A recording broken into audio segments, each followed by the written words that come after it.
Just be happy with who you are. Just be happy with who you are. Just be happy with who you are.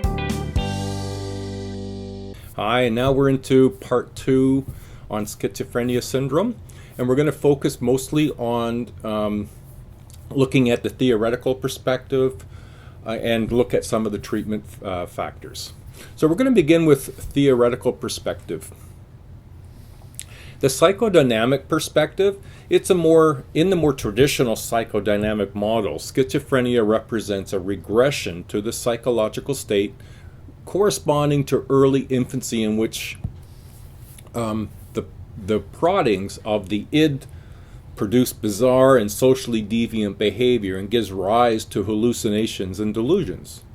Harry Stack Sullivan placed more emphasis on the mother-child relationship, anxious and hostile interactions. The psychodynamic perspective have not been able to empirically. Now, when you see the term empirically, it means bias-free and genuine research, if you will. Bias-free and most notably reliable and valid. Sorry, I lost the word there for a moment. So the psychodynamic perspective have not been able to empirically demonstrate this early childhood experience or the mother-child relationship to be a source of cause for schizophrenia in adults. In fact, that's one of the myths that some of you might have been choosing, is how mothers or fathers or collectively parents cause mental illness in their children. So if we move into the learning perspective, learning theorists propose that some form of schizophrenic behavior may result from the lack of social reinforcement, which leads to gradual detachment from the social environment and increased attention to the inner world of fantasy. You can add to this modeling and selective reinforcement of bizarre behavior may explain some schizophrenic behaviors in the hospital setting. That is to say, if you're in a hospital setting among other people, of which some are schizophrenic in their diagnosis, you might learn, by getting some reinforcement, some of those people, you may learn some of those schizophrenic behaviors. As one witnesses bizarre behavior, they can act as a model source for a meaning or gain some sort of positive reinforcement. Now, the biological perspective, research has demonstrated strong linkages between biological factors in schizophrenia. Evidence for genetic factors comes from studies of family patterns of schizophrenia, twin studies, and adoption studies, which starts to make the connection a lot more strong. The mode of genetic transmission remains unknown. That is, how this genetic transfer or transmission of schizophrenia occurs is unknown. Most researchers believe that neurotransmitter dopamine plays a role in schizophrenia, especially in the more flagrant features of the disorder. Overactivity of dopamine centers, the site where dopamine molecules attach and lock, people with schizophrenia tend to have more dopamine receptors and are more sensitive to dopamine. Neuroleptic drugs, these drugs block dopamine receptors, thus reducing the effect of dopamine and the impulse giving rise to schizophrenic behavior. Now, viral factors have also been involved, but despite defining proof of viral involvement is lacking. Some work is being done to look at not just viruses, but also to look at other attacks from on the immune system as a reason to explain or a cause for schizophrenia. Now, evidence of brain dysfunction and structural changes in schizophrenia is accumulating. The use of technology like PET scans and EEGs and CTs and MRIs have really helped identify any abnormalities within brains of people with schizophrenia. Enlarged ventricles are one of the findings. This also suggests a loss of brain cells.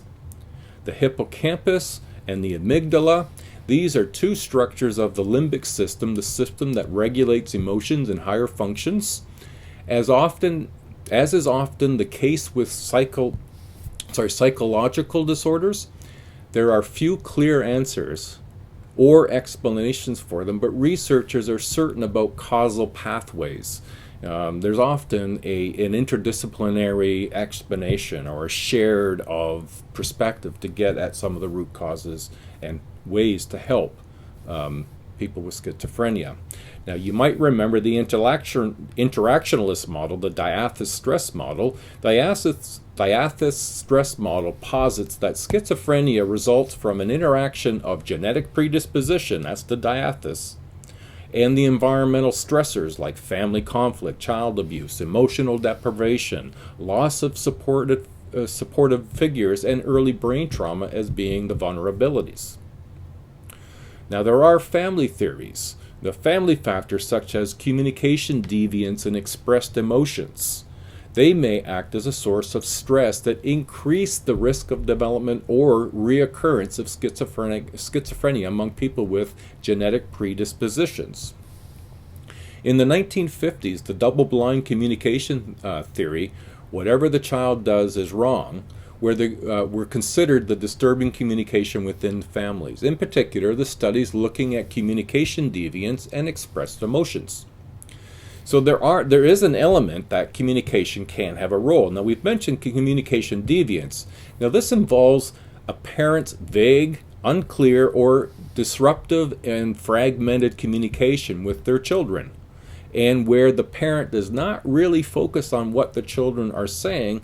This may become a risk factor for schizophrenia in genetically vulnerable individuals. Now, there's that underlying genetically vulnerable.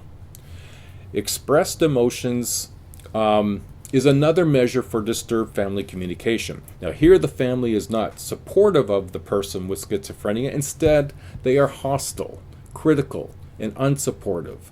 This family condition is very difficult to improve, or if they have improved, it's very difficult to maintain that improvement.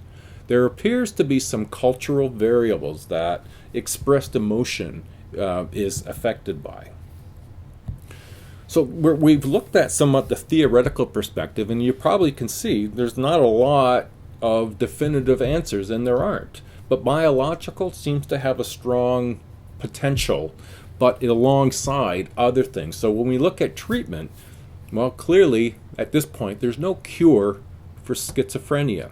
Treatments for schizophrenia are typically multidimensional, and that makes sense. It involves a mix of biological, psychological, and rehabilitation approaches, and we're going to look at these. The biological approaches, typically, antipsychotic medication is not a cure, but it does tend to stem the more flagrant aspects of the disorder to reduce the need for hospitalization and the risk of recurrent episodes. Today, the most common neuroleptics include phenothiazine, chlorpromazine, thoradazine, which if you're looking at brand names, you're looking at Mellaril, trifluoropurazine, or stelazine, which is the product name, and fluofenazine or Moditin, all as well as sort of haloperidol, which known as the product name is Haldol. They appear to block dopamine receptors in the brain, thus reducing the elevated dopamine effects, hallucinations, and delusions. There are risks to using neuroleptic medications too long.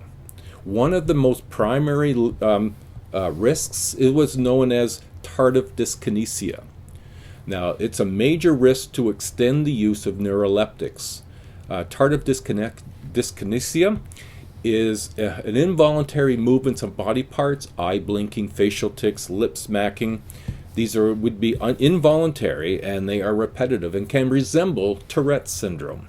Medication needs to be carefully managed, and with people suffering from schizophrenia, this can be very difficult to do. The psychoanalytic approaches have not been very effective in treating schizophrenia.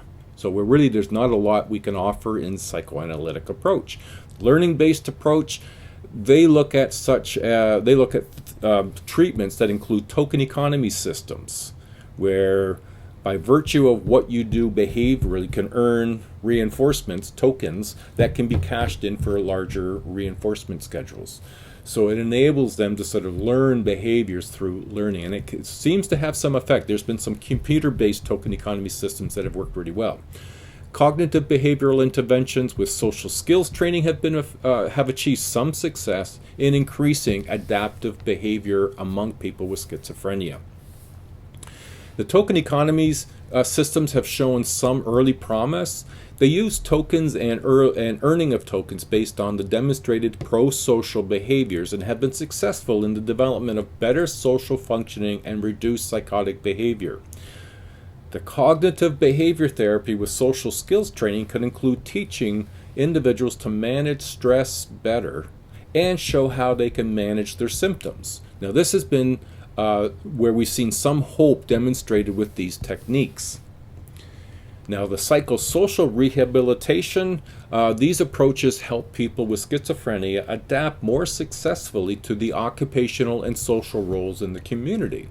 Self-help groups in more structured psychosocial rehab centers, learning self-reliance skills, cooking, shopping, and bus and taxi use helps integrate people back into the community more. Family intervention programs, family intervention programs help families cope with the burden of care, communicate more clearly, and learn more helpful ways to relate to the patient. The introduction of structured family intervention programs show a reduction in relapse, which is important. Some of the early intervention programs, there are two main forms of early intervention programs. The first is to initiate treatment as early as possible once the person has developed schizophrenia. The second is to intervene before the onset of schizophrenia. These will be prevention programs. And they're helpful, but these, again, treatment is likely to take an integrated approach, and when we do, there tends to be a greater ability to manage symptoms and to reintegrate into society as normal as possible. And again, I will post in week 12 in Journal 5 2 videos that will have 2 people speak about their experience, and I hope you find that useful and helpful. All right, there we go. Part 2 is done. We have one more piece of content, one more week, and then we are done. We're getting close, everybody. Good luck.